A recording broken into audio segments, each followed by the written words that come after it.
Hola, buenas tardes a todos. ¿Cómo estáis? Pues qué gusto saludaros. Estábamos comentando con Marta que qué grupo tan lindo, qué ganas de empezar a balbucear con vosotros. Es como la primera ocasión, la primera apertura, ¿no? de este proyecto, ¿no? Como que está teniendo lugar durante este año 2023. Se llama Life as a Service. Ahora os cuento un poco a qué responde. Y es como la primera ronda del fellowship de Hangar La Virreina. Entonces, es una suerte como poder probar a hacer ese tipo de investigación en un contexto, en un marco como tan especial, ¿no? Como tan sui generis. Y también es una suerte increíble poder habitarlo pues con la ayuda y el acompañamiento de personas como que con las que necesito poder formular, ¿no? Como algunas preguntas sin tenerlas todavía elaboradas, ¿no? Y un poco en eso consiste esta sesión con Marta Chávez, ¿no? Como que primero de todo gracias, Marta, por haber haberte sumado, ¿no? Haber dicho que sí a participar con tan poquito tiempo, ¿no? Como de antelación, porque en realidad Marta ha tenido muy poquito tiempo para preparar esta cosa que va a compartir hoy. Y precisamente pues estamos hablando de condiciones laborales, ¿no? Entonces es algo importante señalar, ¿no? Como que esto ha sido el curro que hay detrás ha tenido lugar como un poco en condiciones turbo y es precisamente parte del problema. Quizás solo como un apunte, como un marco para entrar juntos a esta conversación. No sé si alguna vez habéis escuchado a Marta hablar, ¿no? O como producir así oralmente un argumento, ¿no? Una cadena de argumentos, pero la verdad es que es una experiencia de puesta en suspensión. O sea, yo creo que ahora en unos minutos vamos a estar todos un poco como flotando, ¿no? Como entre categorías, entre analíticas, ¿no? Como que es efectivamente como una operación sensible, intelectual, como muy a mí me transforma como cada vez que te escucho. Entonces, qué suerte. Y un poco como el planteamiento era, vamos a intentar 9 de mayo habitar esta pregunta por la vida como servicio desde el vector de las condiciones laborales, ¿no? Ese era un poco como el plan para hoy. La vida como servicio, Life as a Service en inglés, porque está apelando como a un régimen que tiene nombre en inglés, Software as a Service. El Software as a Service es el paradigma en el que el software, las operaciones de computación que llamamos software porque funcionan así como en esos paquetes operacionales específicos, ya no suceden en un programa que tú te instalas en la máquina, ¿no? Y que corre en local, sino que suceden en condiciones de delegación, ¿no? Entonces, el software as a service es, digamos, el paradigma de esa artefactualidad que también se conoce como la nube, ¿no? Delegamos en la nube como esas operaciones complejas computacionales, ¿no? Entonces ya no están corriendo en local, sino que se dan en unas condiciones de servicio que implican como en esa delegación implica como una dependencia y una articulación como de las relaciones efectivamente vertical, ¿no? También está como directamente conectado con el llamado capitalismo de plataformas, ¿no? Como ahí hay un una trama como bastante evidente de cuál es la distribución de poder y cuál es la distribución de lo que se puede alcanzar a hacer, ¿no? Como a ejecutar, a operar en esas condiciones de delegación y de hiperdependencia, ¿no? La pregunta por las formas de trabajo, ¿no? que suceden dentro de este marco tan particular, que ya no es solo el software como servicio, sino todos los planos de la vida, ¿no? Operando en esas condiciones, ¿no? Del régimen del software as a service, pues es una pregunta que necesita atenderse a muchas escalas distintas, ¿no? Desde la escala macro de lo infraestructural a la escala meso, ¿no? De las subjetividades emergentes, ¿no? O las subjetividades que se producen a través de esas condiciones, de ese régimen particular, pero también a la escala micro o nano, ¿no? De lo molecular, ¿no? Del sostenimiento de la vida misma a esa escala, ¿no? Antes de que se pueda contener en algo llamado cuerpo, por ejemplo, ¿no? O llamado colectivo. Entonces, esa era un poco como la propuesta, la interpelación a Marta, ¿no? que también tiene mucho que ver con hacernos la pregunta por la vida misma, ¿no? Y sus dimensiones, ¿no? La dimensión pública, política, ¿no? La dimensión, si queréis, bios de la vida, y también la dimensión como más orgánica, ¿no? Como de organismo vivo, ¿no? En condiciones ecosistémicas, ¿no? Que también importa yuxtaponer, ¿no? Junto con la de los bios. Entonces, ahora también quizás apuntar que Marta en La Virreina, como ya estuvo cuidando de una investigación dentro del proyecto Working Dead, y lo que nos va a compartir hoy es como una continuación, ¿no? Como en reacción a esta pedrada balbuceante que he lanzado, pues una continuación de esa investigación que efectivamente lleva a cabo en este marco y con otras personas y, por supuesto, con otras sensibilidades distintas. Y bueno, ahora esta cosa es un poco extraña, pero Marta Chávez es investigadora y es programadora. Colabora también comisariando actividades para la editorial Caja Negra.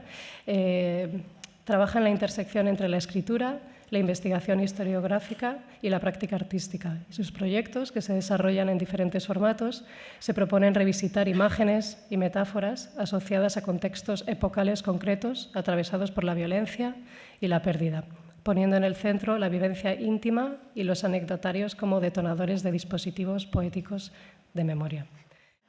Bueno, voy a empezar. Nada, muchísimas gracias a Jara por esta invitación. Me ha dicho cosas muy bonitas que me han puesto un poco vergonzosa.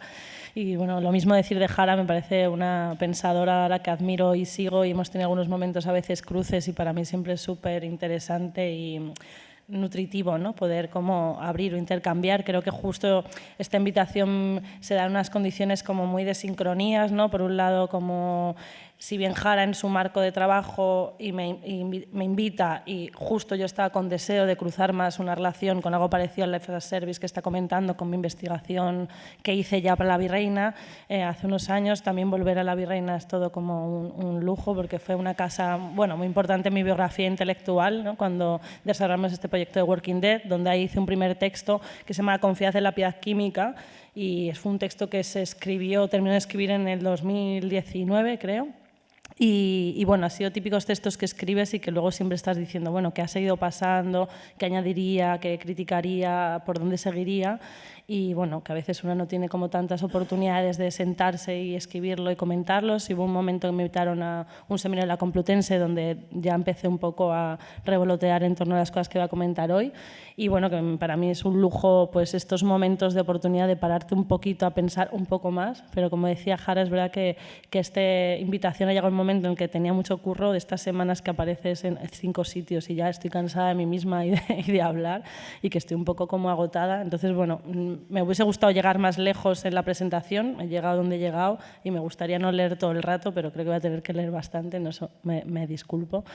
Y Y nada, muchas gracias a la Virreina Engar también por generar este tipo de contextos de investigación sin una demanda de resultados eficientes y muy productiva, que creo que son fundamentales para poder seguir pensando y hacer algún tipo de posicionamientos intelectuales políticos sobre preguntas que me parecen urgentes.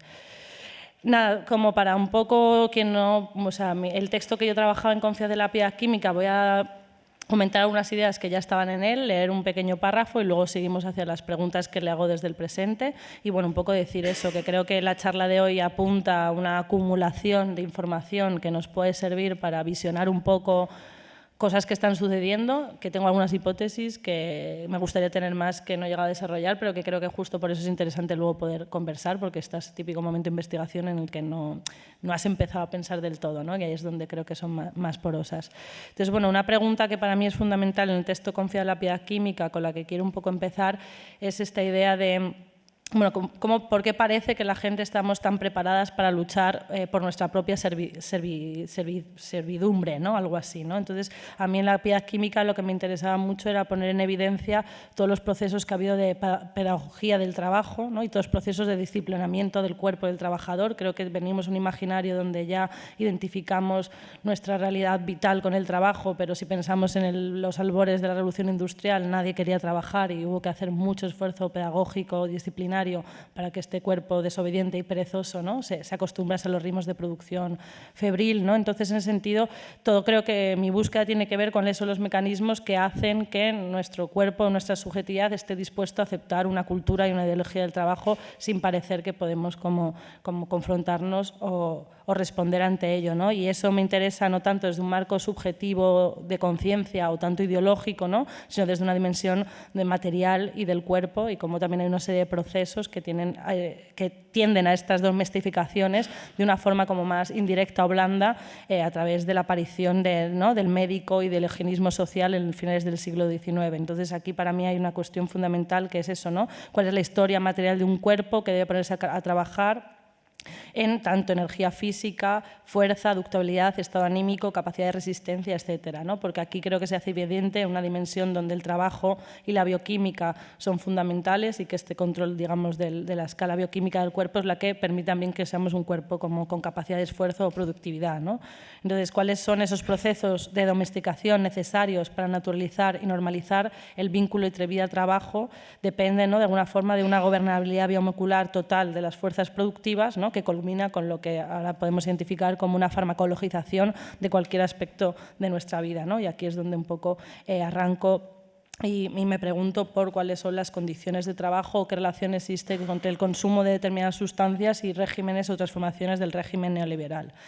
Claramente esto se asienta en un marco teórico que sería, por ejemplo, hay muchos marcos posibles, pero yo elijo el marco, ¿no?, de Paul Preciado con su idea del marco fármaco-pornográfico, ¿no?, haciéndome un poco subrayar más la dimensión fármaco, ¿no?, de este adjetivo, ¿no? Y voy a citar, esto es en la cita de Testo-Yonki, que es un libro que, aunque es ya hace mucho tiempo, me parece que, bueno, que cada día tiene más sentido, ¿no?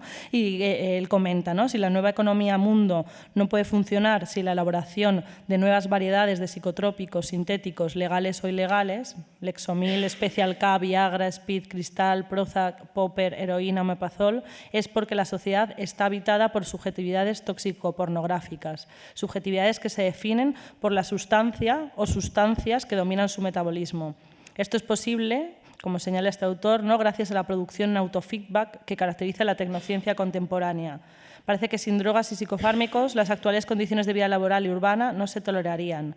El control entonces farmacopornográfico de la subjetividad necesita del complejo material virtual que pueda ayudar a la producción de determinados estados mentales y psicosomáticos. El cuerpo adicto y todos sus derivados semiótico-técnicos son hoy el principal recurso del capitalismo postfordista, ¿no? Y en este marco, bueno, es un apunte muy tonto, pero que es fundamental también hacia finales del siglo XIX, la distinción entre medicina y droga, ¿no?, que yo creo que es la gran operación también de ficción reguladora que permite asociar la droga, digamos, con una negatividad mortificante en oposición siempre a un medicamento que sería la positividad vivificante, ¿no? Y al final esto lo que hace es neutralizar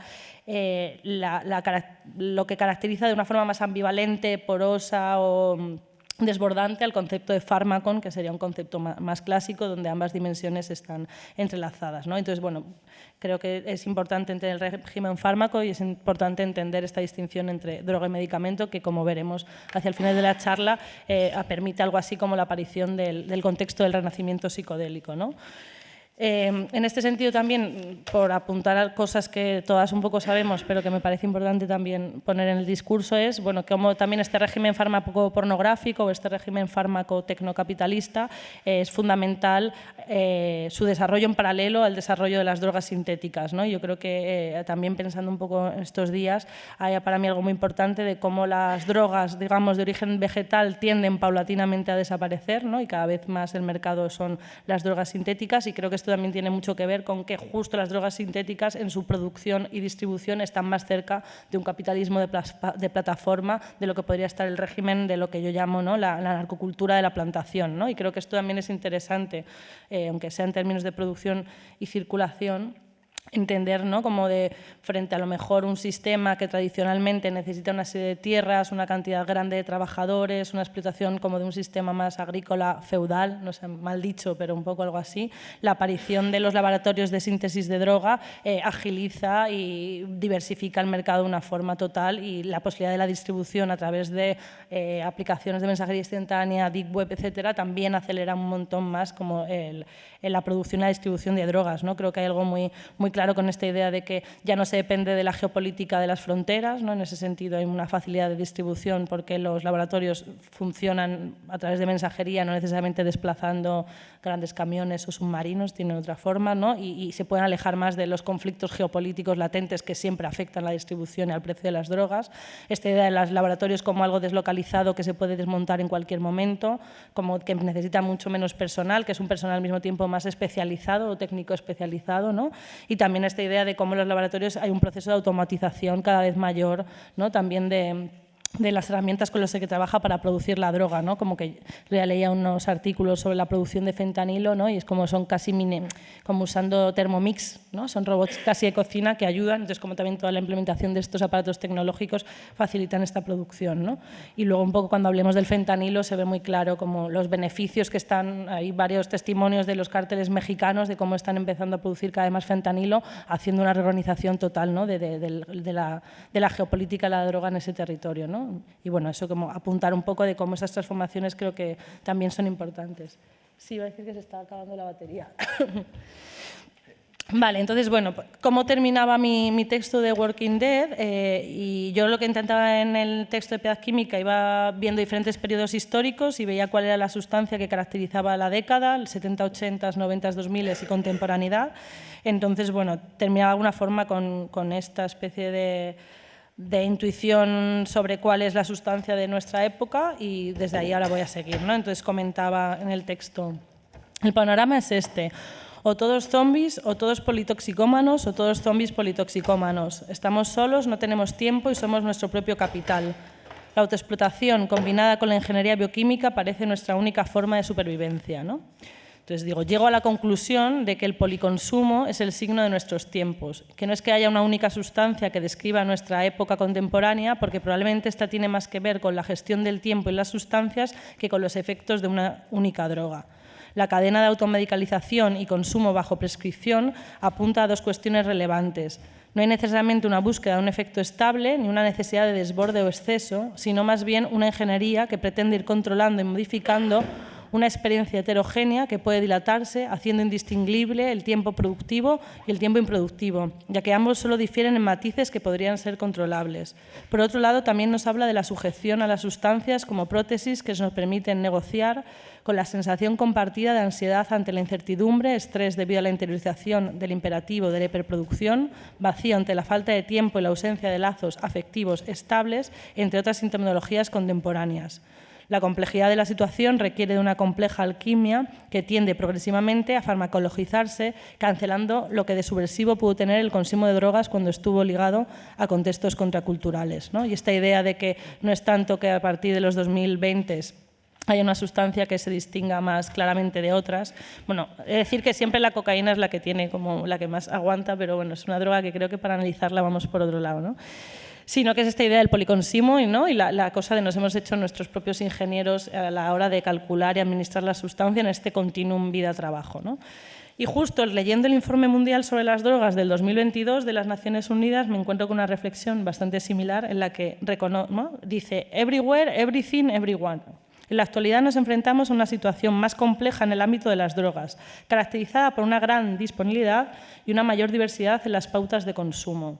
Creo, estas son las palabras de la que nace el informe, creo que debemos reconocer que en la actualidad, ya sea directa o indirectamente, todo el mundo se ve afectado de algún modo por el consumo de sustancias, ¿no? Me parece como que de repente el propio informe como estaba confirmando esta cuestión del everywhere, everything, ¿no? Everyone, que por otro lado muy de la fluidez del capitalismo de plataformas, ¿no?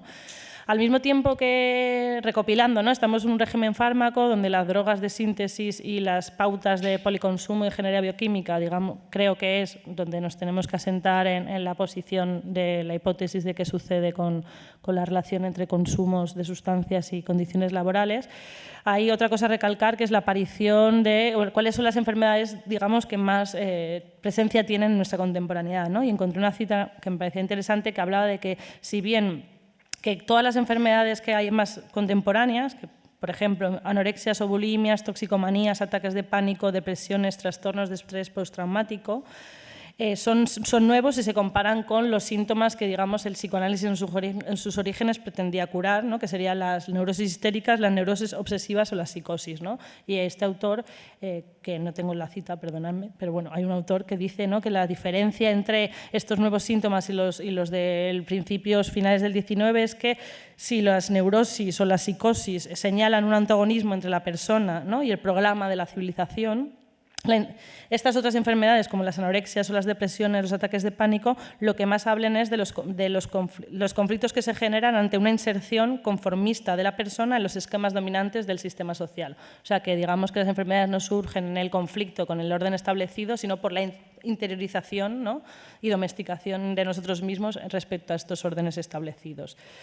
La hipótesis un poco que quiero plantear de aquí hacia adelante es que, pensando también en los regímenes del trabajo, las condiciones actuales de trabajo, es que tengo la sensación de que el trabajo y sus imaginarios va a tender a desaparecer en sus, digamos, gramáticas de explotación y domesticación, sino más allá, o sea, no digo, perdón, el trabajo tiende a desaparecer como imaginario de explotación y domesticación.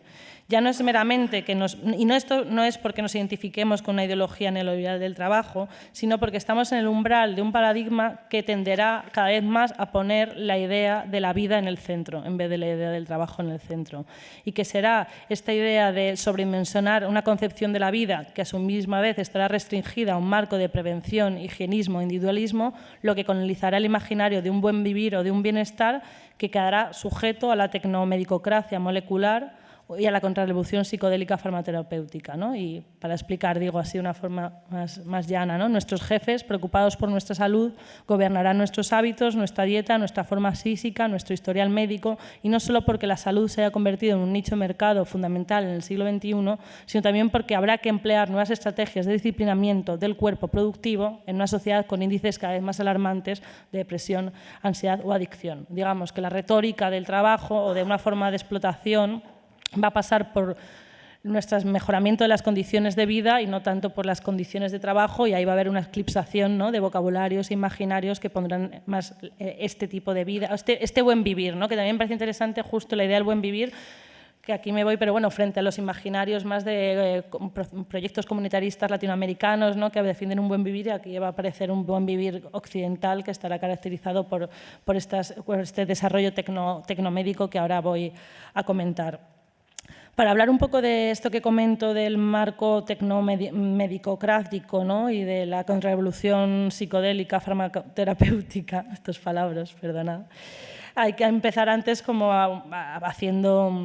poniendo en evidencia el éxito del giro terapéutico, ¿no?, que es un concepto que utiliza Fisher y otros autores, y él habla de giro terapéutico como el momento aparentemente irreversible después del cual la psicología se convierte en un aspecto ineludible de la sociedad occidental.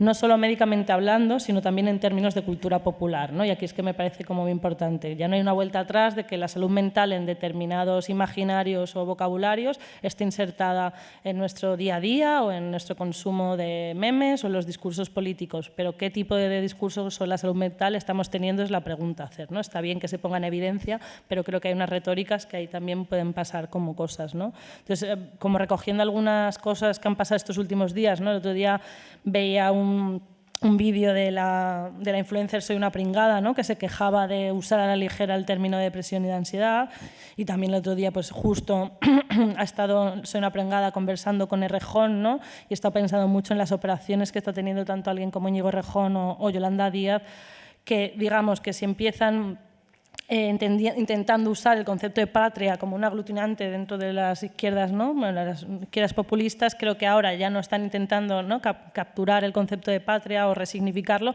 sino que están poniendo en el centro el concepto de salud mental como un aglutinante transversal, ¿no? Entonces, bueno, me parece como muy evidente de esta cuestión de cómo ya está todo tan en la cultura popular que hasta desde los discursos políticos esto, digamos, es lo que pretenden que genere como un voto transversal, ¿no? Esta idea de la salud, y sobre todo me parece interesante esta idea de la salud en un marco también posideológico, ¿no? Y creo que, bueno, están todo el rato estos discursos, ¿no? El otro día Yolanda Díaz diciendo no puede ser que nuestra vida sea hacernos un tupper y ver Netflix, ¿no? Poniendo las formas de vida de nuevo en el centro, o el otro día también veía a Mónica García diciendo que el trabajo no puede ser una trituradora de la salud mental, ¿no? Bueno, todos estos discursos creo que ponen en evidencia ya que el giro terapéutico totalmente ha llegado, ¿no? Ya ha clausurado, se ha clausurado porque ya el poder está hablando en estos términos, ¿no? Entonces, Fischer, bueno, atiende de una forma muy interesante a cómo este giro terapéutico lo que permitió fue privatizar la revolución contracultural que se estaba desarrollando, según él, en la década de los 70, donde el rechazo al trabajo era un rechazo a internalizar los sistemas de valores que afirmaban que la existencia de uno se validaba a través del empleo de pago, ¿no? Es un rechazo, o sea, en la cultura de los 70 hay un rechazo explícito a someterse a una mirada burguesa que media la vida en términos del éxito en los negocios. Entonces, digamos, ¿no? Ahora criticamos el trabajo no en términos de lucha de clases, sino como algo que produce malestares sin atender, digamos, a un imaginario que podría ser lucha de clases, ¿no? Entonces, Fischer afirma, ¿no? Nuestra expresión colectiva es el resultado del proyecto de resubordinación de la clase dominante. Y esto me parece muy interesante, ¿no? De cómo al final esta idea de depresión es un desánimo producido y al mismo tiempo lo que hace es hacer desaparecer la lucha de clases a partir de estos discursos terapéuticos donde nuestros militares acaban, ¿no?, como privatizados en la sala del terapeuta, ¿no?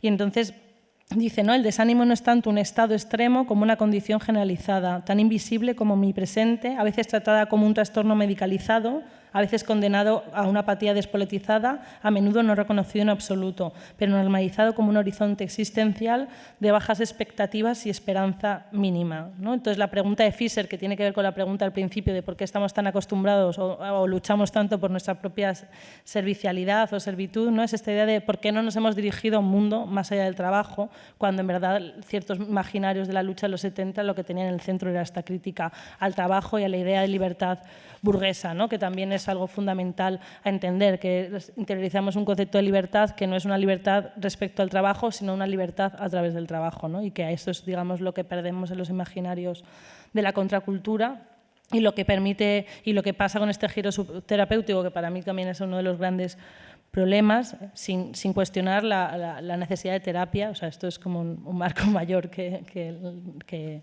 criticar esos espacios, ¿no? Pero habla de la aparición de un yo endurecido, ¿no?, que es una forma de subjetividad que se enorgullece de su independencia respecto a los otros, ¿no? Y esta idea de yo endurecido me parece fundamental para entender que si uno tiene problemas, tiene que ir a terapia porque son sus propios problemas y que uno, de hecho, deja de ir a terapia cuando resuelve sus problemas, aunque la vida siga siendo problemática para los demás cuerpos, ¿no? Y digamos que el proceso terapéutico acaba cuando mi malestar acaba, sin atender a que los malestares siguen reproduciendo en el mundo más allá de mí, ¿no?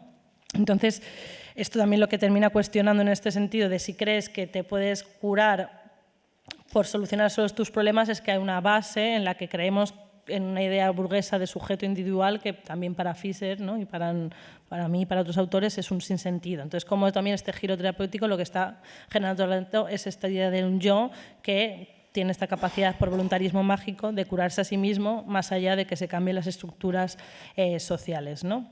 Y esto me interesa también cara hacia donde lo que voy a comentar ahora de los desarrollos técnico-médicos, ¿no? De que hay un proceso, si ahora vemos los ejemplos de hacia dónde están yendo algunas investigaciones en el ámbito de la salud, es que hay un proceso de reificar aún más, ¿no? La ficción de la individuación o esta idea de un individuo cerrado se acelera más a medida que la tecnología y la medicina hacen de la salud un territorio cada vez más aislado de las condiciones sociales de vida, centrándose en un solucionismo exclusivamente biologicista de los malestares, ¿no?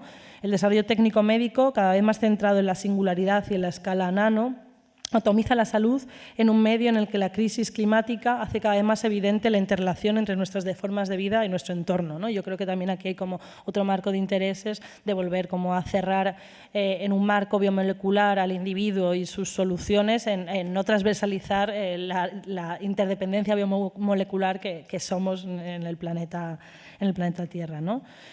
Entonces, en este contexto de este yo endurecido y este proceso de individualización cada vez mayor o atomización del cuerpo, ¿no? También se da en un contexto donde la permeabilidad biológica está totalmente enlazada, ¿no? con la tecnología, ¿no? Que el cuerpo y la posibilidad de intervención técnica en el cuerpo es cada vez mayor. Y entonces esto hace que la imagen del cuerpo-máquina, ¿no? Digamos que podía estar más adecuada a una imagen del siglo XIX y del siglo XX, se difumina, dando paso a una narrativa de la carne marcada por un sinnúmero de marcadores biotecnológicos, ¿no? Somos una serie de biomarcadores, y este también concepto me parece muy importante. Entonces el cuerpo humano ya no se concibe en clave de elasticidad aguante, que podría ser más el paradigma del siglo XX, sino una plasticidad en proceso de transformación, ¿no? que asimismo esto es una naturalización de una cierta construcción política e ideológica de lo que es la salud. Nuestros cuerpos son unidades dadas que pueden transformarse y que son plásticos, y aquí pues, la tecnología y la biología sintética allanan el camino para ese proceso donde todo, diríamos, tiende a ser tecnologías del potenciamiento, ¿no? O sea, digamos que somos una unidad biomolecular a la que se puede intervenir y se puede transformar, y eso es una creencia dada a partir de la cual se trabaja en los contextos médicos. Uno de las, para mí, ahora voy a contar algunas cosas que he ido como descubriendo. No he estado tanto leyendo papers o artículos, sino intentando buscar desarrollos en empresas tecnológicas, médicas y farmacéuticas, de webs de ellos y cómo se relatan. Entonces va a haber una cosa de leer su propio vocabulario para entender aparentemente qué subyace ideológicamente, cuáles son sus intenciones. Entonces, uno de los desarrollos tecnológicos que me parecen problemáticos y que están muy dentro de este marco de la relación entre vida, trabajo y escala biomolecular es la medicina personalizada de precisión, ¿no? Entonces, bueno, voy a escribir cómo la empresa Roche, que es una empresa de industria farmacéutica, habla de cómo están ellos haciendo esta mejora en la medicina personalizada de precisión. Y dicen: estamos en un momento de transformación única en la historia de la salud. La unión del conocimiento médico, la tecnología y la ciencia de datos está revolucionando la medicina. Y Roche lidera esta revolución, la revolución de la medicina personalizada. Estamos recopilando conocimiento único de la biología humana con nuevas formas de analizar los datos. Nuestra misión es garantizar que la detección, el diagnóstico, el tratamiento e incluso la prevención de enfermedades transformen las vidas de las personas en todo el mundo de manera más rápida y eficaz, garantizando el tratamiento adecuado para el paciente individualizado en el momento concreto que lo necesita. La revolución digital en la medicina ofrece nuevas formas de recopilar datos de cada persona de alta calidad y conectarlos a datos de grupos más grandes para su posterior análisis. Esto nos permite llegar a un mayor conocimiento de cómo tratar a cada persona. Solo así podemos ver qué nos distingue a cada uno como individuos y traducirlo a una nueva atención más personalizada y, por lo tanto, mejorada. En el Real World Evidence, la información molecular generada a partir de la secuenciación de genómica exhaustiva, los datos provenientes de dispositivos portátiles y aplicaciones móviles y los nuevos abordajes de los ensayos clínicos están transformando el futuro de la medicina personalizada hacia la medicina personalizada de precisión. Y dice: hasta ahora las enfermedades se trataban de forma global, siguiendo unos determinados procedimientos de actuación según la patología diagnosticada. Sin embargo, el avance de la tecnología y la secuenciación del genoma humano han hecho posible entender qué hace que una persona reaccione diferente a otra frente a un fármaco, hecho que permite diseñar tratamientos personalizados para cada paciente, dando lugar a una medicina personalizada, ¿no?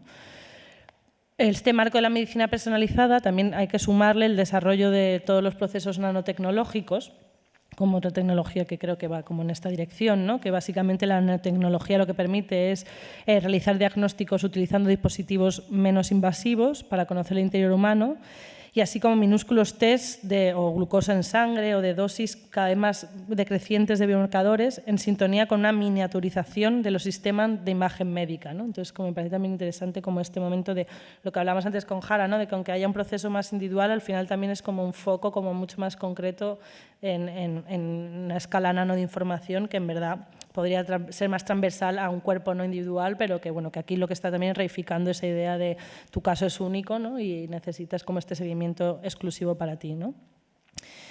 Y bueno, y esto también, pues la nanotecnología luego tendría su desarrollo en verdad nanofarmacológico, que sería lo que me viene a interesar más, ¿no? Que también es la aplicación de esta nanotecnología en el desarrollo y descubrimiento de métodos de liberación del fármaco, ¿no? O sea, digamos que va a haber una producción de un consumo de los fármacos cada vez más controlado a una escala nano, donde no te tienes que tomar una pastilla al día, sino que exactamente te pueden, ¿no? El medicamento se suelta, bueno, ¿no? Se suelta en el cuerpo en el lugar concreto a la hora adecuada, ¿no? Con cada vez con una escala de precisión mayor, ¿no?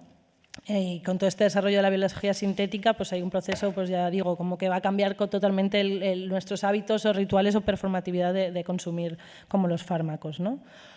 Otro de los desarrollos tecnológicos que creo que también van en este sentido de, bueno, poner la vida en el centro nos permite como no atender a otras condiciones sociales, ¿no? De explotación y domesticación, es la idea de los dispositivos wearables, de las cosas como que llevamos para que mida nuestro ritmo cardíaco, respiratorio, etcétera, ¿no?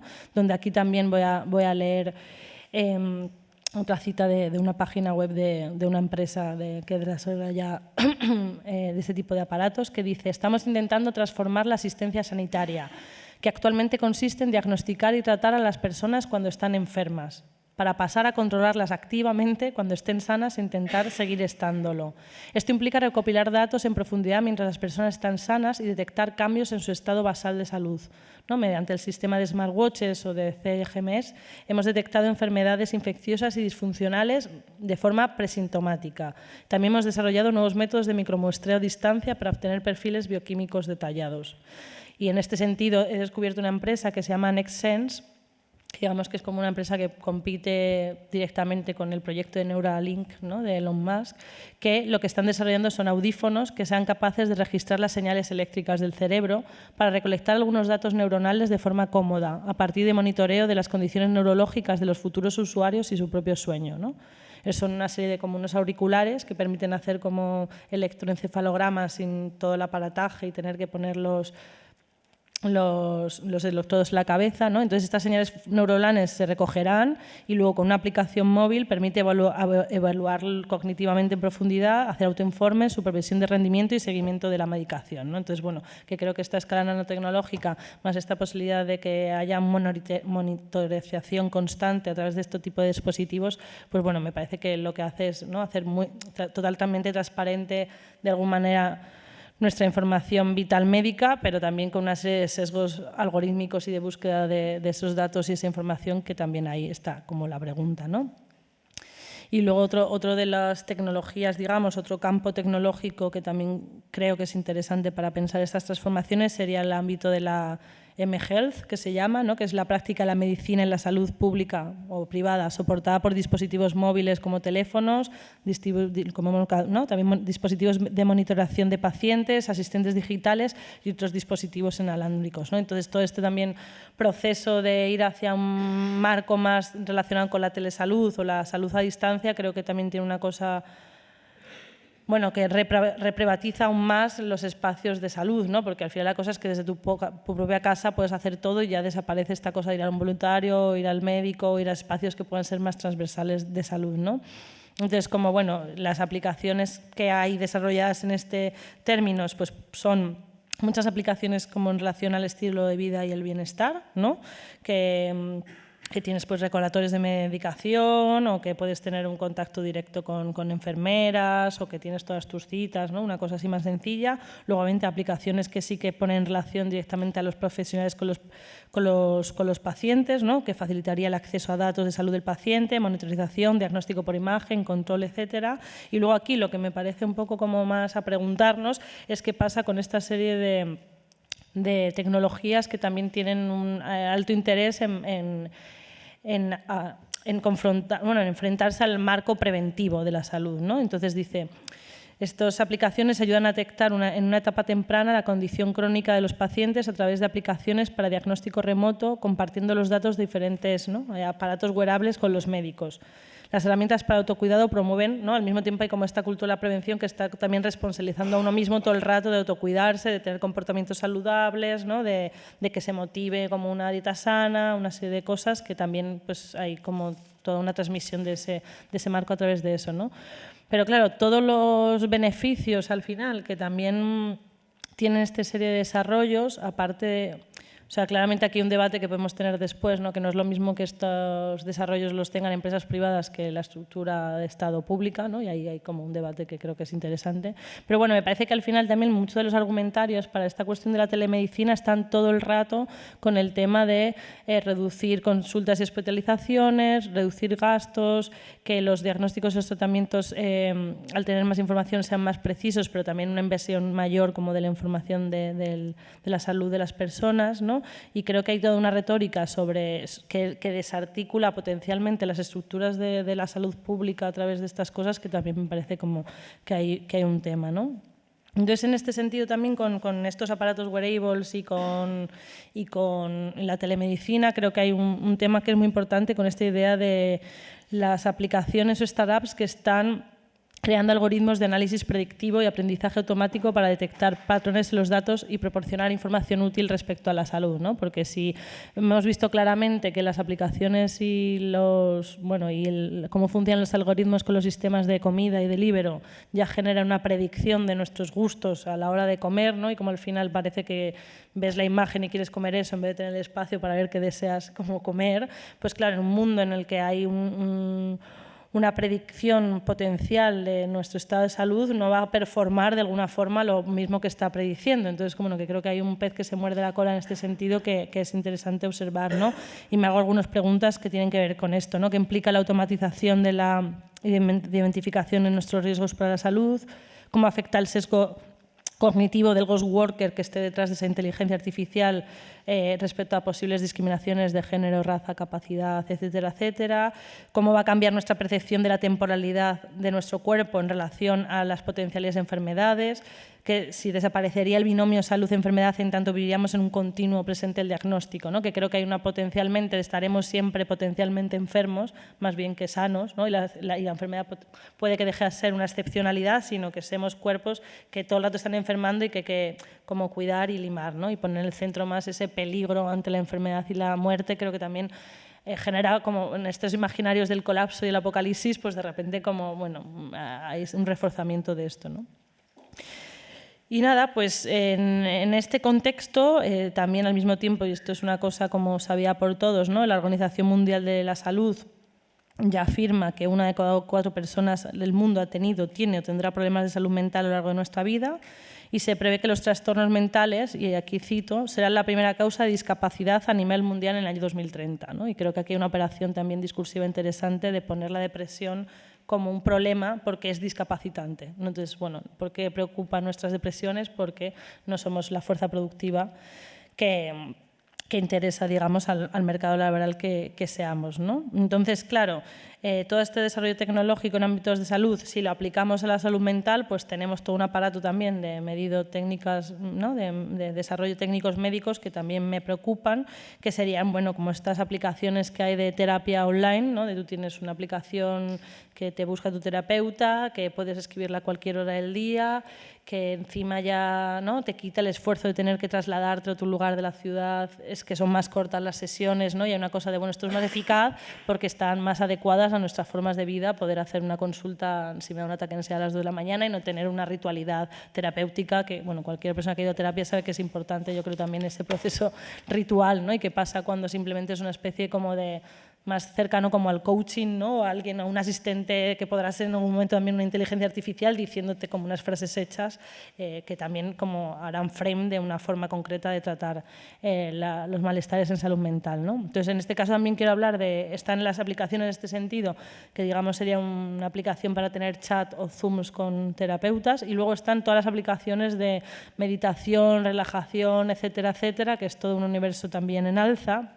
Y justo estaba leyendo ahora que hay una aplicación que se llama Calm, que es la más descargada en la categoría de salud mental en las tiendas del Mac, ¿no?, del iPhone y de Android, y que ya es una empresa de estas que se llaman unicornio, ¿no?, porque ya ha llegado a los 1.000 millones de dólares. Entonces, digamos que es la primera empresa de salud mental que ya tiene el estatuto de unicornio dentro del contexto. Y es una aplicación que son sesiones guiadas de audio, melodías relajantes, cuentos, etcétera, etcétera, ¿no? Entonces, bueno, que también como ver cómo de repente todos este tipo de servicios están cada vez más, por un lado, están siendo economizados y al mismo tiempo pues es el solucionismo que tenemos a la mano, ¿no?, para relacionarnos con nuestros problemas de salud mental. En esta línea de la cuestión de la depresión y la discapacidad, ¿no?, también leía que el absentismo laboral ha alcanzado sus máximos históricos por estrés y ansiedad después de la pandemia del COVID, siendo ahora, estos son datos del 2021, creo, como casi 1,5 más de lo que había sido el anterior. Entonces yo creo que también hay, bueno, en Estados Unidos, no sé cómo está eso porque no he vuelto a leerlo, pero también hubo toda esta movida del gran rechazo y de mucha gente que está dejando de ir a trabajar. Entonces, bueno, que creo que este contexto de malestares y absentismo laboral es donde está el foco, ¿no?, de interés también en estas cuestiones técnico-médicas. Entonces, claro, lo que pasa es que estas aplicaciones tecnológicas de monitorización o también de aplicaciones para salud mental, pues es lo que decimos, para mí un debate de si se podría hacer cargo las instituciones públicas de esto, pensaría una cosa diferente a si lo hacen las empresas privadas, aunque sigo teniendo conflictos con ambas opciones. Pero ¿qué pasa cuando en verdad todo esto lo está gestionando desde el ámbito empresarial? Entonces ahora quiero hablar de una serie de aplicaciones de apoyo de salud mental y de bienestar laboral que están desarrollándose dentro del contexto de trabajo. Y claro, esto es lo que más me preocupa, es qué sucede si la salud está en el centro del control respecto al cuerpo trabajador. Cada vez la salud pública está más precarizada y cada vez son más los marcos empresariales o corporativos quienes están haciendo cargo de nuestra salud y quienes están desarrollando estas aplicaciones, quienes están desarrollando estos wearables, quién está haciendo como todas estas cuestiones. Entonces, bueno, también veíamos de cómo al final casi todos los ejemplos que voy a poner vienen de un contexto estadounidense, donde claramente la salud es privada, no como es aquí, pero ¿qué pasa si exportamos? Estamos pensando en relación a ese modelo, que estamos indirectamente incorporando un modelo que la salud es privada. Entonces, si damos por ¿no? O sea, si estamos como trayendo todas sus mecánicas sin ser conscientes de que ellos tienen una estructura privada y nosotros pública y nos la están colando, pues estamos abriendo el camino total a que ya no es que la salud se privatice y precarice porque haya decisiones políticas, sino que nosotros como trabajadores querremos que esos desarrollos los tengamos acceso a través de este control corporativo médico, ¿no? Y entonces, bueno, creo que ahí es donde para mí está como ese gran problema, más que nada, de qué pasa si solo es el régimen o los marcos de trabajo quienes están preocupados o desarrollando técnico-médicamente cuestiones ligadas a la salud y a la salud mental en particular, ¿no? Entonces, por ejemplo, hay un parche que se llama Life Signals, ¿no?, que es un parche fino y desechable que se utiliza como un biosensor para controlar una serie de constantes vitales, ¿no? Y ellos explican, el parche se adhiere al pecho del usuario y registra datos como la frecuencia respiratoria, la temperatura de la piel, la presión arterial, la postura o el electrocardiograma. Los datos del parche se transmitirán a una aplicación en el teléfono de cada empleado para que pueda verlos. La aplicación también enviará los datos al Departamento de Salud Laboral de la empresa, que podrá verlos en un panel. Incluso si tienes 1.000 empleados repartidos por todo el mundo, puedes ver su estado de salud y si pueden volver al trabajo en un sentido determinado. Este tipo de seguimiento de la salud corporativa forma parte, ¿no?, digamos, de esta tendencia de empresas que están preocupadas por optimizar el rendimiento. Otra aplicación pues, puede ser Psicomed, que también es digamos, una herramienta de diagnóstico que ayuda a mejorar el rendimiento y la productividad de las empresas a través de la prevención del daño y la intervención precoz en la salud emocional, ¿no? Posibilitando un estudio de la salud, valorando el bienestar emocional de los trabajadores de forma personalizada, tomando en cuenta los factores de riesgo psicosocial del puesto de trabajo y las características personales de cada colaborador. Otro ejemplo puede ser un proyecto que se llama Alan Mind, que también dice, ¿no? Nace con el objetivo de ofrecer una atención integral a los trabajadores de la empresa, permitiéndoles cuidar su salud mental de forma sencilla y continua, desde la prevención, con la gestión diaria del estrés, hasta la atención psicológica con terapias individuales más específicas, ¿no? Y bueno, yo creo que aquí, como siempre, Amazon es un gran ejemplo, paradigma de lo que está pasando, ¿no? Y hace poco ellos han sacado un programa que se llama Working Well, que es un programa integral que básicamente, bueno, voy a leer un poco como los diferentes puntos, o sea, las diferentes estrategias que tienen, ¿no? Pero que, bueno, también los análisis así en artículos de opinión claramente señalan que aparece todo este programa en un proceso de intentar que ha habido muy fuerte de sindicalización, ¿no? De los trabajadores en Estados Unidos y al mismo tiempo con una evidencia muy, muy patente de que en los almacenes de Amazon hay mayor lesiones que en cualquier otro tipo de almacén, donde se demuestra que su forma de gestionar a los trabajadores en el almacén es más riesgosa que cualquier otro almacén, ¿no? Entonces, ellos para solucionar estos problemas, ¿no? Lo que han implementado son algo como una cosa que se llama grupos de salud y seguridad. Los líderes de operaciones y pequeños grupos de empleados se reúnen para ver vídeos cortos interactivos sobre temas de salud, seguridad y prevención de lesiones. Zonas wellness. Proporciona a los empleados estiramiento voluntario y recuperación muscular a través de espacios dedicados. Son áreas que se ponen, ¿no? en el propio almacén donde tú puedes parar un ratito y hacer estos ejercicios, ¿no? Estas áreas incorporan vídeos interactivos e información escrita para ayudar a los empleados a mejorar de manera proactiva su salud, ¿no? De nuevo, esta responsabilización en que los propios individuos tienen que preocuparse de esta manera. Hay otra cosa que se llama Amacén. Guía a los empleados a través de prácticas de mindfulness en kioscos interactivos individuales en los edificios. Durante los turnos, los empleados pueden visitar las estaciones y ver vídeos cortos con actividades de bienestar fáciles de seguir, que incluyen meditaciones guiadas, afirmaciones positivas, escenas relajantes con sonidos y demás. Otra cosa son los centros de bienestar, que son centros que sí cuentan con personal médico capacitado para prevenir lesiones y enfermedades a través del autocuidado preventivo, educación de salud y seguridad, así como tratamiento de primeros auxilios en casos de lesiones. Otra cosa sería el Eat Well, desarrollado para respaldar la salud nutricional general y el bienestar de los empleados mediante la promoción y aumento de disponibilidad de una alimentación saludable. Aquí lo he quitado, pero ponía, ¿no? Poner barritas energéticas, frutas, o sea, como así, ¿no? Luego una cosa que también me parece preocupante es como centros de salud del vecindario, o sea, ellos también están implementando espacios fuera del espacio de trabajo donde los empleados puedan ir a sus consultas privadas, digamos, y no a la pública. Luego hay otra cosa que se llama momentos para la mente y el cuerpo, ¿no? Son avisos cada hora que los empleados reciben en sus estaciones de trabajo y los guían a través de una serie de actividades físicas y mentales científicamente probadas para ayudar a recargarse, revitalizarse y, en última instancia, reducir el riesgo de las lesiones, ¿no? Y luego, por último, hay una aplicación móvil que permite a los trabajadores conectarse desde casa a todas las ofertas de seguridad, salud y bienestar. Incluye una biblioteca digital para ayudar a facilitar comportamientos proactivos de bienestar como estiramiento, recuperación muscular, ejercicios de atención plena y entrenamiento en mecánica corporal. Bueno, entonces como que creo que claramente, bueno, este ejemplo, y yo creo que al leer esto, pues, ¿no? Ya aparecen cosas que no son nuevas, porque no lo son en cierto sentido, pero sí que creo que cada vez con el desarrollo técnico y con esta idea de la salud como nicho de mercado cada vez sea más fuerte.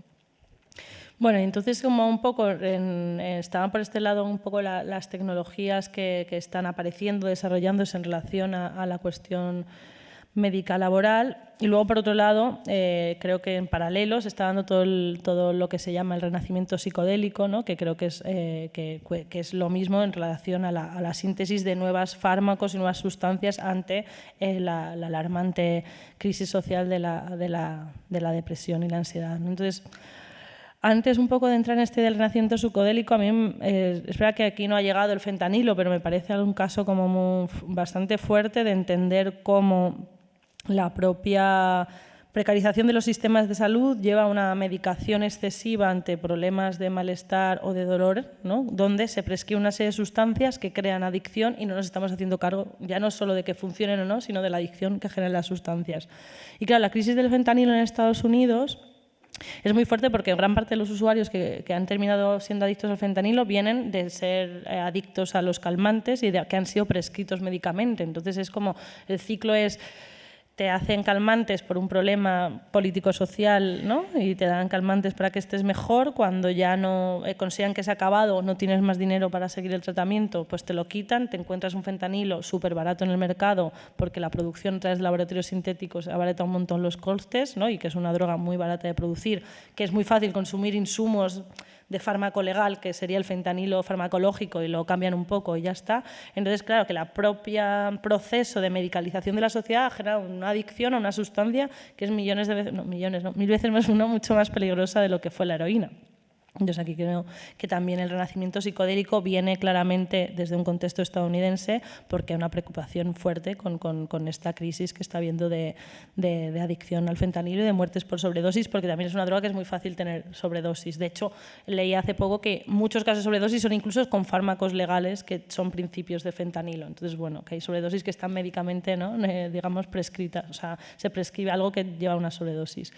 Entonces, bueno, el renacimiento psicodélico yo creo que tiene un punto muy claramente fuerte de interés en Estados Unidos por esta crisis de la depresión y el alarmante problema de discapacidad asistencia laboral que puede existir, y también ligado a esta crisis de la adicción, ¿no? Y bueno, aquí algunos lugares comunes para entrar un poco más es, bueno, está claro, ¿no? que si la medicina ha visto grandes avances, la psiquiatría está estancada, ¿no? Desde la década de los 70-80. El último gran descubrimiento fue los inhibidores selectivos de la recaptación de serotonina, que se han usado fundamentalmente como antidepresivos y que se ha demostrado que no funcionan en la mayoría de casos, o que generan adicción, o que de repente seguimos teniendo problemas. O sea, que si funcionase no tendríamos este problema de salud mundial, ¿no? Entonces, bueno, ya después de 50 años se aceptan que no estaban funcionando, pero no pueden aceptar eso hasta que encuentran un nuevo mercado de sustancias con las que pueden como comercializar. Y aquí es donde aparecen o reaparecen, ¿no? En el debate o en el contexto médico universitario los psicodélicos y todo este proceso que está habiendo de reconocer que funcionan y que hay que usarlos, ¿no? Entonces, bueno, frases como debido a la crisis de salud mental en el país hay una gran curiosidad y esperanza en torno a las drogas psicodélicas y un reconocimiento de que necesitamos nuevas herramientas terapéuticas, ¿no? Que esto, para mí también es interesante que han por lo menos reconocido que esto no estaba funcionando, cosa que no había pasado antes. Y entonces un punto de partida para, pues, más el renacimiento psicodélico, poder como pelear desde ahí, ¿no? Entonces, nada, todas las grandes universidades ya están metidas, digamos, en este terreno de investigación con las drogas psicodélicas, y me parece que no es casual, y aquí hay una cosa que también me preocupa mucho, que en el fondo las enfermedades las enfermedades para las que se está usando estas sustancias psicodélicas son enfermedades muy características del contexto contemporáneo neoliberal, ¿no? Como hablábamos un poco antes, y que, por ejemplo, básicamente son para depresiones de larga duración, estrés postraumático, que en muchos casos pues, podemos ver desde un contexto de abusos de violencia sexual policial a veteranos de guerra que están allí y que no saben qué hacer con ellos, adicciones, lo mismo, alcoholismo, opiáceos, etcétera, anorexias y desórdenes de trastorno alimenticio, unas enfermedades totalmente del siglo XXI, y los trastornos de ansiedad generalizados. Pero claro, ¿qué sucede con todo el rango de lo psicótico? Es decir, no está habiendo nuevos desarrollos farmacológicos para esquizofrenias o bipolaridades o esas enfermedades. Las enfermedades que están interesando son las de los cuerpos productivos, porque hay determinadas enfermedades mentales que ya dejan fuera determinados cuerpos. Y esto me parece también bastante peligroso, como que en el fondo se dé tan por supuesto que hay una masa poblacional con problemas de salud mental que no importan esos problemas de salud mental porque no son cuerpos productivos, ¿no? Y creo que aquí también lo pone muy en evidencia el renacimiento psicodélico, a qué enfermedades sí está tomando interés, o todas estas aplicaciones que estamos hablando obviamente no tratan casos severos, es como, bueno, pues problemas por trabajo, ansiedad, depresión, estos son los chats con los que tú puedes hablar, pero alguien que tiene una esquizofrenia no puede simplemente tener una terapia digital, ¿no? Algo así. Entonces, en este momento en el que, ¿no?, tanto el LSD como otras drogas como la ketamina, el MDMA, la psilocicinina, la ibogaína están empezando a ser investigadas para este uso terapéutico, lo que está pasando que está habiendo un crecimiento muy fuerte pues, de esta industria y está habiendo mucho dinero que se está poniendo en este contexto, ¿no? Y he buscado unos datos en los que se dice que que en 2020 se predijo que la incipiente industria psicodélica se dispararía hasta los 7.000 millones de dólares en el 2027. Pero un año más tarde esta estimación aumentó a más de 10 millones de dólares, o sea que cada año están como previniendo mayores y beneficios. Y estamos en un momento en el que Compass, que es una compañía importante de síntesis de psicodélicos, ya está cotizando en bolsa, siendo la primera empresa que de síntesis de psicodélicos está cotizando en bolsa por más de 1.000 millones de dólares. Entonces, aquí quería poner un vídeo de la propia empresa, porque creo que con esta cosa de que en su propia presentación puesta en escena y discurso cuentan bastante. O sea, no sé si doy por supuesto cosas, pero bueno, imaginar, ¿no? Lucha contra las drogas, Nixon, el SD, todo esto está prohibido, la gente que en el contexto médico y ¿no? universitario estaba investigando posibles usos, ¿no? Son desterrados, aislados y condenados, y de repente se retoman todas estas investigaciones. Entonces creo que es muy interesante como hay un momento en el que hay un imaginario muy claro y dirigido para, ¿no? defenestrar y sacar estas drogas de los contextos contraculturales y políticos donde estaban dándose, en una época como los 70 que hablamos, ¿no? donde había una cultura de rechazo al trabajo, otros compromisos políticos, los grupos de autoconciencia, etcétera, y cómo ahora de repente es la panacea a todos nuestros problemas y estas empresas solo quieren que estemos bien, ¿no?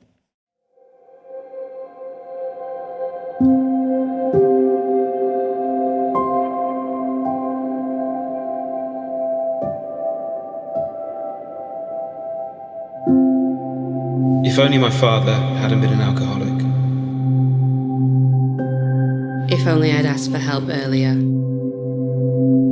If I'd done this, if I'd done that. The guilt of, when someone's gone, there's something you can do. I think it's the deepest sadness I've ever had, After my mum died, I was just falling into that space that's left by her. I didn't want to let go. In states such as depression, you could characterize it as a kind of literal depression. I mean, depression meaning a sort of depression in the earth, like a hole, a pit. We've got a group of disorders, depression and other mental disorders that cause enormous disability, and we have treatments, but the treatments still aren't where we want them to be. But we are on the edge of a new era. We're now looking at the opportunities to put medications together with psychotherapies. We can combine those in some interesting new ways, and that really may be the way to optimize outcomes. What we see under psilocybin and magic mushrooms and psychedelics more generally is an ability to step out, to step back, like an astronaut who goes up into space, all of a sudden can see the whole of the Earth and then thinks, why was I worrying about this or that? It allows the mind and the brain to operate really in a more expansive way. During the psilocybin experience, I saw the grief as a kind of poison. I had a realisation that I was using that to hang on to my mum, but that was poisoning me. After the experience, the psilocybin experience, I had this sense of optimism, the space around me again. It has such a huge impact. We're trying to find out what's the biological basis of this experience. We're finding that really it's two things. It's the breaking down of a particular brain system or network that normally preserves and maintains our sense of self or ego. But what goes alongside the breakdown of that system is a new configuration which could be characterized as a sort of unification in the brain to an extent. We have systems and regions that are normally apart from each other, so separate, disconnected, now becoming more connected. What you've got to do is to forget all the mumbo-jumbo that happened in the 1960s. This is a different drug, new drug, being used in a different way, different doses, different people, people with highly defined disease. And this is the great interest, this is the great challenge. In terms of the data that we're seeing, the brain imaging data, after a psychedelic experience, we're finding that the brain and the mind settles back into healthy configurations. that it reforms itself, and it seems to reform itself in a healthier way. I think it's incumbent on everyone, the developer, the regulator, the public health doctors, to make sure that the best evidence is gathered for psilocybin so that a good assessment can be made as to whether it is a valuable addition to medicines that we have today.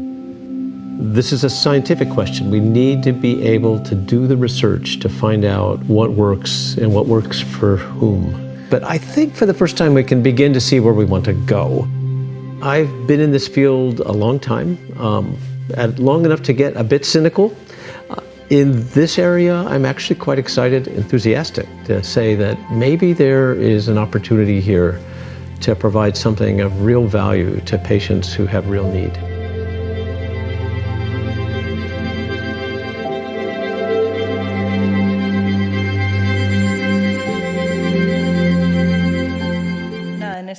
Sentido, como estáis viendo, claro, hay varios como problemas o preguntas más bien, ¿no?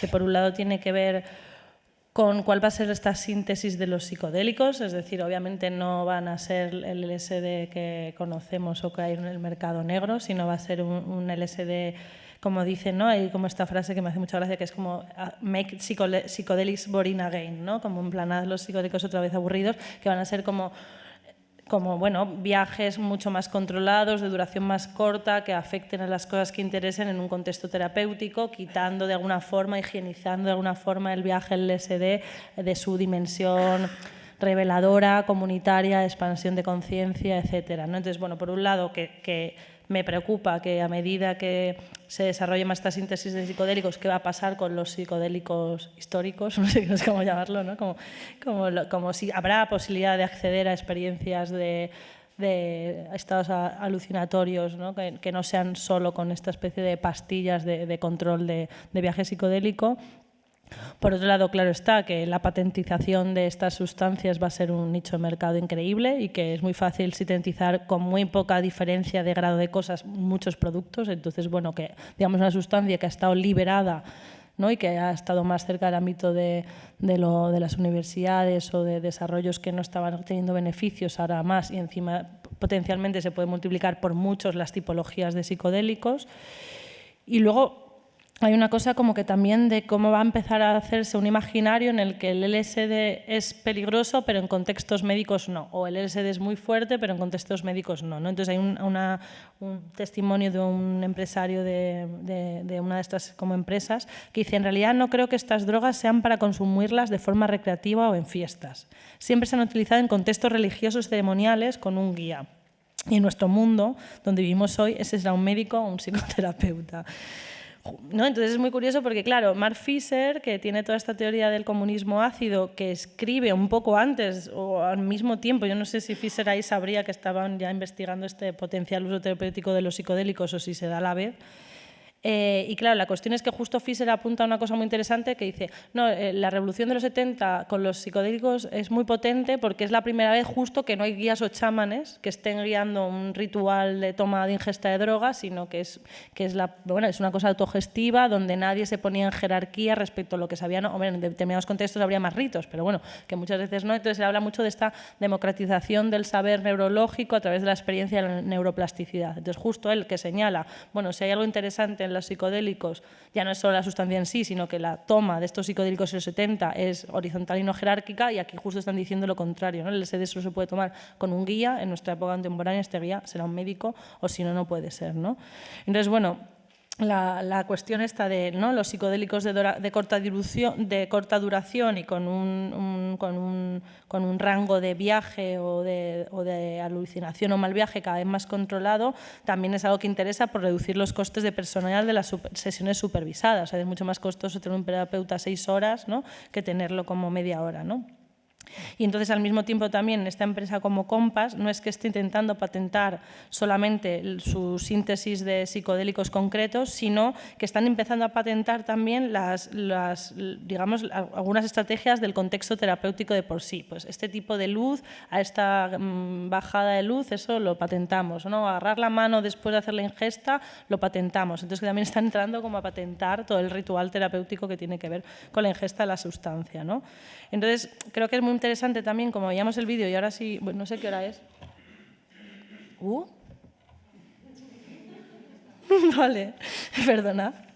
Bueno, pues esta cuestión, nos voy a poner otro vídeo, ¿no? Pero bueno, como aparece toda una retórica cientificista y neutra en relación al uso del psicodélico frente a todo un imaginario contracultural, espiritual y político, ¿no? Y que todo es una cosa muy de medicina, los vídeos los ves con las probetas, ¿no? Hay una cosa como de higienismo y de preocupación desde ese ámbito que para mí es peligroso, ¿no? O sea, en ese borrado también de toda una dimensión contracultural y espiritual que sí podría tener el consumo de sustancias psicodélicas. Y simplemente como para terminar, ¿no?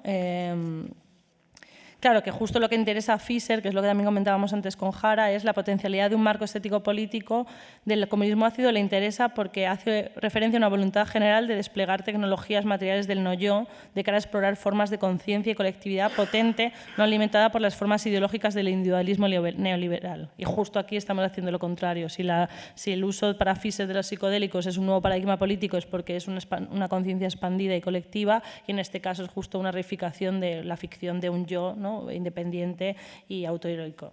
Entonces, nada, para terminar voy a leer el último párrafo, que es un poco las conclusiones que he ido comentando, ¿no? Que digo, el renacimiento psicodélico más el proceso de digitalización y desarrollo de la mHealth o la telesalud, junto a las tecnologías que implementan la medicina personal y de precisión, pone en evidencia la alianza entre Silicon Valley y la industria farmacéutica, la privatización de la salud, ¿no? Reorganizando un paradigma donde, poniendo la salud en el centro, en una retórica cientificista y materialista, desaparecen las condiciones sociales de vida que en muchas de las ocasiones son los agravantes de nuestros problemas de salud mental. El proceso implica la construcción de una verdad fuerte en torno al individuo, en tanto unidad viva, y una escala nano que encierra aún más dentro de los límites de la existencia individual nuestra interioridad excepcional, ¿no? Si el comunismo ácido defiende la expansión hacia una conciencia colectiva y conectada con el mundo que se sustrae de la percepción de un yo cerrado y estable, los desarrollos tecnofarmacomédicos que he presentado nos alertan de un mundo en el que las condiciones de vida, al poner en el centro su propia ideología de la salud, borran la dimensión de nuestra realidad que es altamente afectada por nuestras condiciones de trabajo, ¿no? Y Jeremy Gilbert, ¿no? Rescatando la defensa que hace Fischer de los grupos de autoconciencia frente a las terapias sí o estas terapias de psicodélicos, propone la noción de lo superterapéutico, ¿no? Que quería terminar de sacarlo aquí porque hable de que son procesos que, como hablamos al principio, no porque yo me cure todo se acaba, el malestar se acabe, sino que lo único que importa serán procesos terapéuticos que colectivicen y transformen las estructuras sociales, ¿no? Y que, bueno, que ahí está un poco también el marco ideológico donde la terapia de psicodélica al final volvería a encerrar dentro de un constructo neoliberal de la salud y el trabajo. Y nada, y siento que hablo un montón. Perdona. Gracias. Bueno, ya, sí, hidrátate. Sabíamos o sea, intuíamos que se iban a poner en suspensión un montón de cosas, ¿no? Incluso como las formas habituales, como de formular preguntas. Muchísimas gracias por también tan nutrida batería también de casos, ¿no? Como de ejemplos, como que están muy aterrizados, como muy traídos a la tangibilidad casi, ¿no? Como esta tangibilidad de bolsillo, ¿no? Por la que pues, el bolsillo por el que circula este régimen, ¿no? tan transversal. No sé, a mí quizás hay un par de cosas, creo que no tenemos tiempo para hablar de muchísimas, pero hay un par de cosas que quizás podríamos recuperar para la conversa. Una tiene que ver, bueno, de hecho estaba pensando qué fuerte esta gente, cómo se ocupan tanto en la forma de nombrar los proyectos, ¿no? Este proyecto que se llama Compass, ¿no? Que es brújula, con esta especie de, para mí, como que es como una imagen, como cómo se ocupan de producir como esos imaginarios, en este caso la orientación, ¿no? Es como, sí, te vamos a producir esta experiencia, pero siempre con una orientación clara, no vas a perderte en el viaje, ¿no? Y esta cosa como sumada a todas las preguntas que has puesto en circulación con respecto a esa violencia lenta, ¿no? Esa temporalidad de la violencia lenta como sostenida en el tiempo, en esas condiciones pues de curro 24/7, me parece como que provocan como una coyuntura, ¿no? Como unas coordenadas espacio-tiempo de esa condición químico-laboral, ¿no?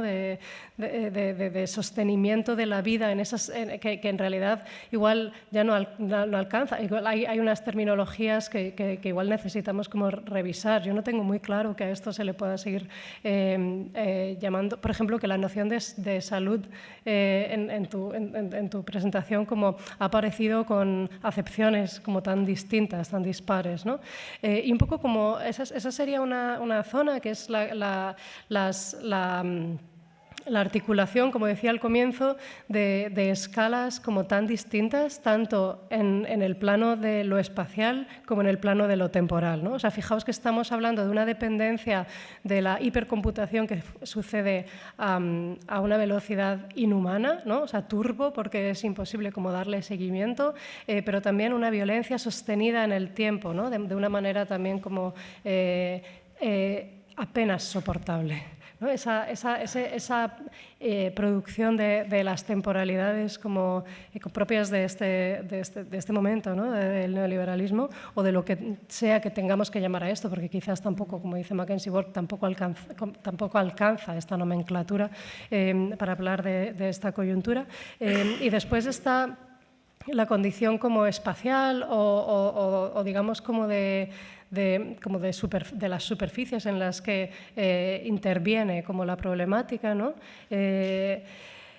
En la que, por ejemplo, las luchas de lo macro, ¿no? De lo planetario, o con respecto a esa sensibilidad, y de lo micro, lo nano, lo molecular que acabas de traernos, y no están probablemente tan atendidas como las memorias también sostenidas por un hilito como muy frágil de las luchas en las que la escala de lo meso, del sujeto, ¿no? del individuo han podido tener lugar. Y eso es una cosa que también estábamos hablando antes de empezar, ¿no? Como en la lucha por las condiciones laborales o por la abolición del trabajo, es esa escala del sujeto o del colectivo entendido como una suma de personas como la que se mantiene. Y aquí aparece como una zona de conversación que me parecería que has traído tú al final del todo, que es de ese yo endurecido, ese individualismo, ¿no? Ese recorte que efectivamente sucede en el marco del servicio, ¿no? Tan concreto, ¿no? Esa como reproducción del sujeto moderno, ¿no? Que tiene capacidad de elección o de intervención solo en ese margen como tan prediseñado, que con las herramientas del tecnosolucionismo, que ahora sucede pues, también a escala bioquímica, ¿no? Pero esto que acaba de hacer Marta es como una descripción del tecnosolucionismo, solo como que en este plano, ¿no? de la existencia.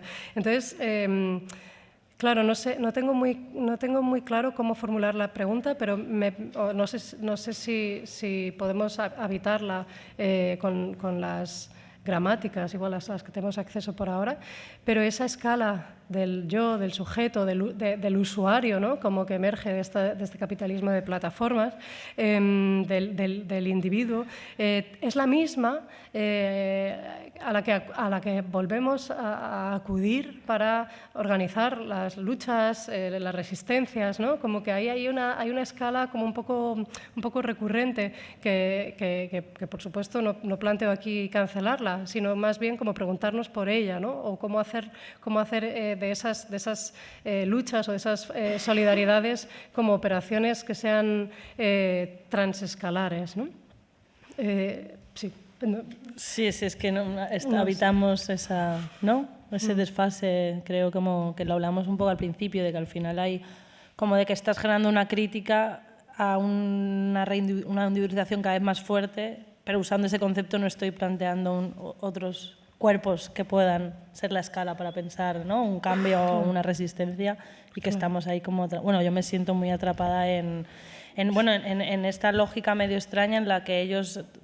Cada vez hay más un yo y más cerrado, pero al mismo tiempo en una escala más nano que podría ser mucho más transversal y fuera del marco de un cuerpo cerrado individual moderno, ¿no? O sea, como que ahí tienen también ellos ese...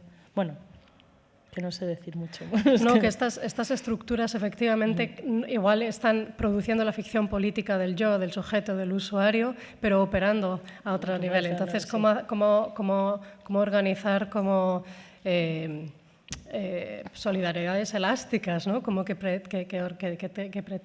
puedan permitirse como esos desplazamientos de escala también. Es una pregunta que igual necesitaríamos como justo aterrizar, ¿no? Como traer a casos como concretos, específicos. Y bueno, es que justo esta semana está teniendo lugar aquí en la ciudad una cosa que se llama 360 grados de proximidad en Caladona, que justo son como intentonas transfeministas, como de producir como... formas relacionales, infraestructurales que prueban eso, ¿no? Que prueban, en este caso son las redes federadas, ¿no? Las redes como basadas en el autoalojamiento, como de eso, que todavía son servicios, porque todavía está basado en el régimen del servicio, ¿no?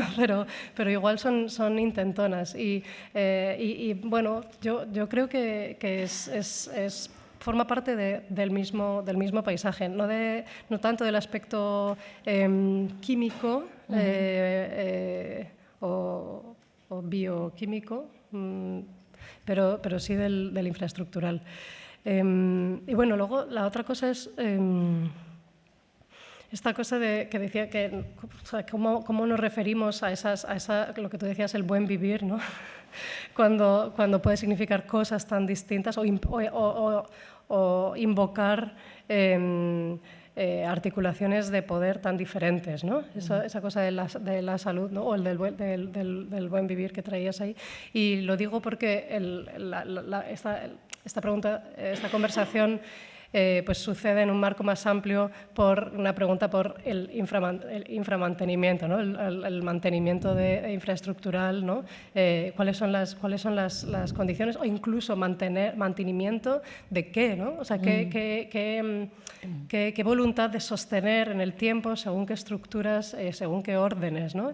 Y por qué. O sea, como que también hay algo ahí que muchas veces circula demasiado ágilmente, demasiado fácilmente, como de una industria a otra, ¿no? Y tú nos has hecho como una imagen muy sofisticada, ¿no? Como de la situación como a nivel bioquímico y molecular, pero creo que se repite bastante como en las escalas como organizacionales, como, si queréis, como de una institución cultural, ¿no?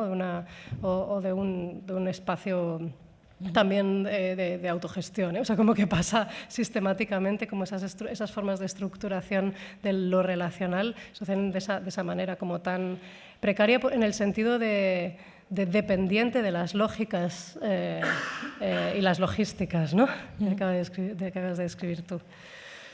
Sí, bueno, en esta línea, es que, bueno, en plan, no sé si mezclo cosas, pero bueno, que antes también hablábamos como en esta cosa de cómo al final ciertas operaciones se traducen de un ámbito a otro, ¿no? Que es verdad que me he quedado, como después de hablar contigo, pensando que sería interesante hacer el ejercicio de que, igual que en general la industria de química agrícola y de fertilizantes y pesticidas está muy relacionada con la industria farmacológica, ¿no? De qué pasa si estas mismas preguntas se hacen a escala desarrollo técnico molecular, ¿no? del territorio y de los productos, ¿no? alimenticios, y todo eso se ve junto y probablemente haya como operaciones que se repiten, y ahí yo creo que sería más fácil volver a lo de antes, transversalizar lo que está sucediendo, lo que nos está pasando a una escala humana. Pasa en el, ¿no? territorio, y al final la intoxicación de ríos es la intoxicación de nuestro cuerpo, ¿no? O sea, como que también yo creo que esta obsesión preventiva con la salud, también lo que hablábamos, que cada vez hay más enfermedades que crean las condiciones de vida que tenemos y la alimentación que tenemos. Entonces, claro, hay una cosa todo el rato de dentro fuera, que es verdad que estos discursos o estos momentos en los que se presenta esto quieto, pues parece que aísla, ¿no? Y que es verdad como que haría falta como pensarlo más en relación, ¿no? Como... sí. Porque ellos lo están haciendo. O sea, es que el tipo del vídeo lo ha dicho, ¿no? Como dice depression in the earth, ¿no? Sí. Like a hole, like a pit. O sea, dice, o sea, ya lo está expresando, ¿no? O sea, como que tampoco lo ocultan. Hacen lo utiliza como un símil, pero efectivamente es la misma lógica y la misma logística como aplicada como a distintas no sé cómo decir, como materialidades, ¿no? Sí, pero también modos de existencia. Sí, sí. Sí, yo creo que también lo que estábamos hablando, ¿no? Como que los giros ecoconservadores, ecofascistas, en su preocupación por el territorio, por el patrimonio, ¿no? O sea, como, o porque los ríos se contaminan, etcétera, es esa misma preocupación de la salud del trabajador que está deprimido y que es improductivo, ¿no? O sea, que creo que es la misma, claro, ¿no? Contrarrevolución, sea para la salud de la tierra, sea para su humana, sea para... La acidificación. La acidificación. Bueno... que me siento la fatal de toda la... Sí, hay una intervención allá.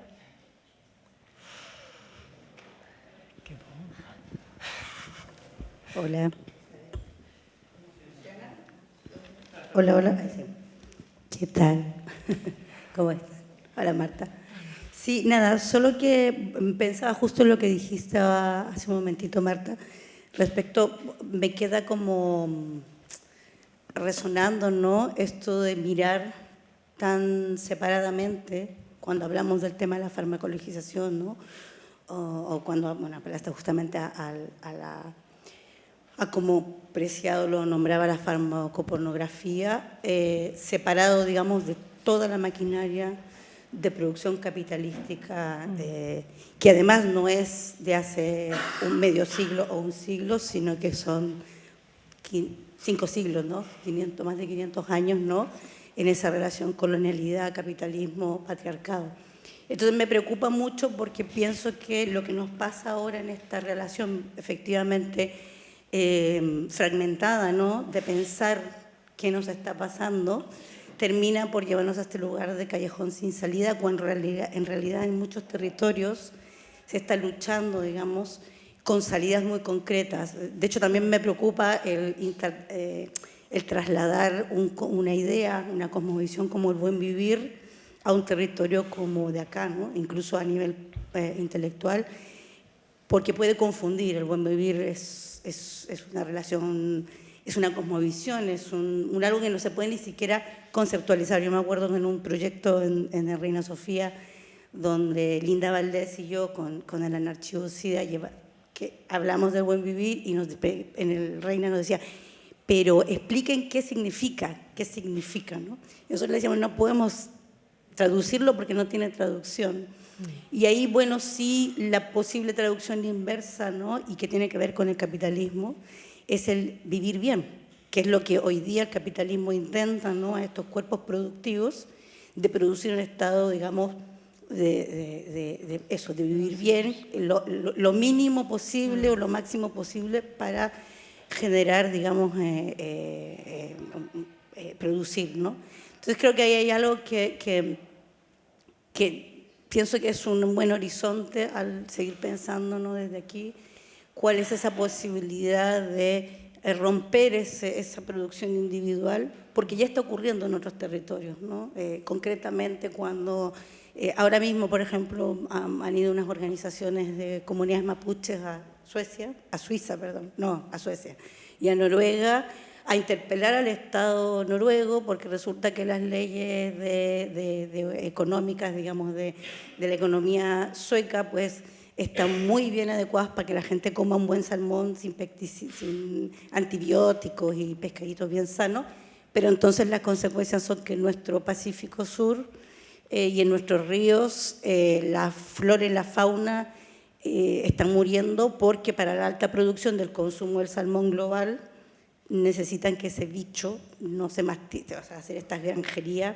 Hay granjas, los salmones viven en granjas, que es muy curioso, ¿no?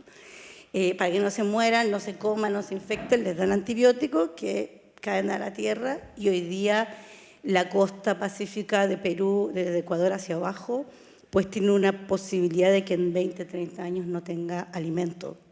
El alimento marino es el que mejor proteínas tienen para la vida humana, y están haciendo con esos salmones, aparte de comer un salmón asquerosamente venenoso, comida para pellet, para las vacas de alta producción acá en Europa, para comer esta carne que nos infecta. Entonces, ahí creo que la rueda, tú misma lo dijiste, quien produce hoy día, esa misma empresa que está hablando del nuevo producto para la salud mental, también es la que tiene seguramente acciones, ¿no?, en los grandes proyectos, digamos, de extractivismo global en territorios que no están aquí, ¿no? Que también eso es algo súper importante a la hora de ver cómo es esto. Aquí producimos la tecnología y eso, ¿no?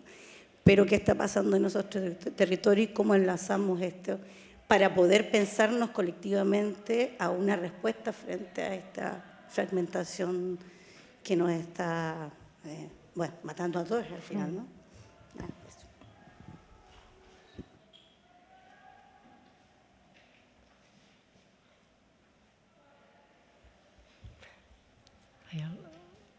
¿Hay alguna otra intervención?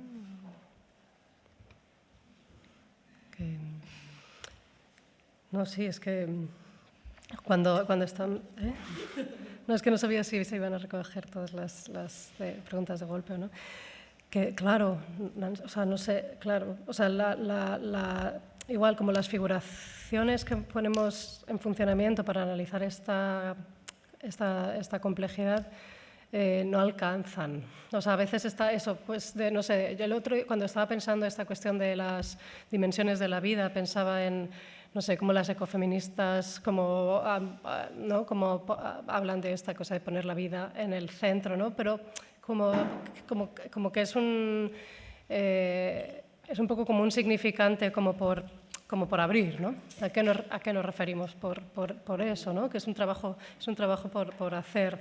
Y hay otra que también me llama mucho la atención, que es la vida que merece la pena ser vivida, ¿no? Que, bueno, a veces se dice la vida que merece la alegría de ser vida, pero igual está el merecer ahí.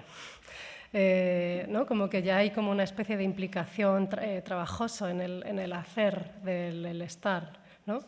Y también esto que acabas de decir del buen vivir como intraducible, ¿no? Pues es que quizás la traducción occidental euroblanca sea bienestar. O sea, ¿no? O sea, es como igual, como es una especie de asunción de la omnipresencia, de ese estar bien, ¿no? Con ese juicio de valor del bien incluido, ¿no?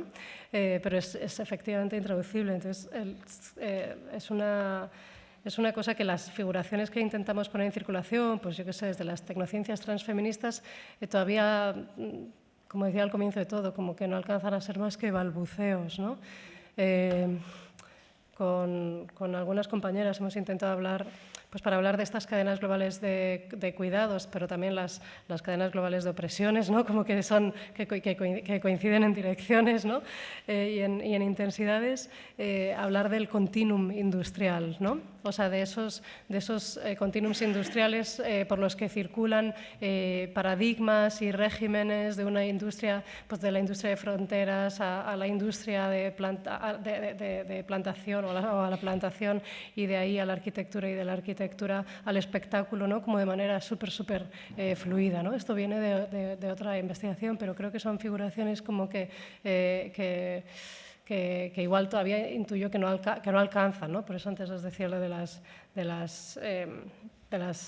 gramáticas, ¿no? Un poco así como balbuceantes. Igual me parece interesante que esta conversación tenga lugar en un espacio donde se traté de pensar la imagen, ¿no? O de probar las imaginaciones, porque justo quizás estas articulaciones, incluso tan sofisticadas como la que acabas de compartir, Marta, no alcancen, ¿no? No alcancen, y sea desde otros medios o desde otras operaciones de medio que no sea solo como la linealidad, como esta lingüística, que podamos seguir probando.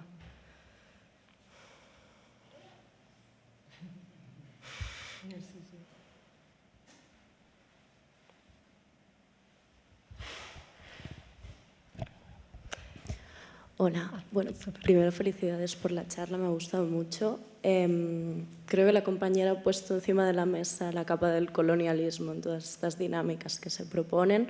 También se podría incluir la capa del feminismo, del transfeminismo y demás, de cómo pensamos las estructuras médicas y cómo se hace esta intervención médica y, como decías, cómo estamos tratando nuestra psique sin tener en cuenta todas las externalidades que nos vienen y lo que nuestro cuerpo percibe y por qué estamos mal también tiene que ver con esto que nos pasa desde fuera.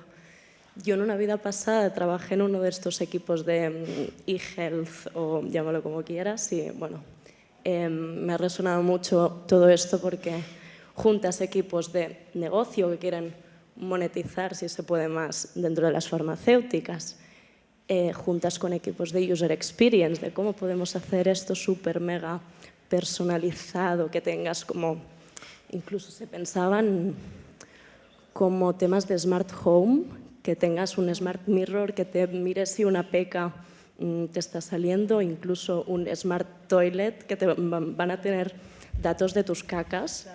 Entonces, realmente es una locura donde está llegando todo esto. Todos son hombres los que lo están construyendo, y van con equipos de marketing que después ponen el nombre de Compass. Entonces, es como realmente, bueno, toda la maquinaria y toda esta estructura que ya conocemos, y me pregunto cómo se puede también romper estas dinámicas desde dentro, que no estemos tan alejadas a veces de estos mundos, o no sé.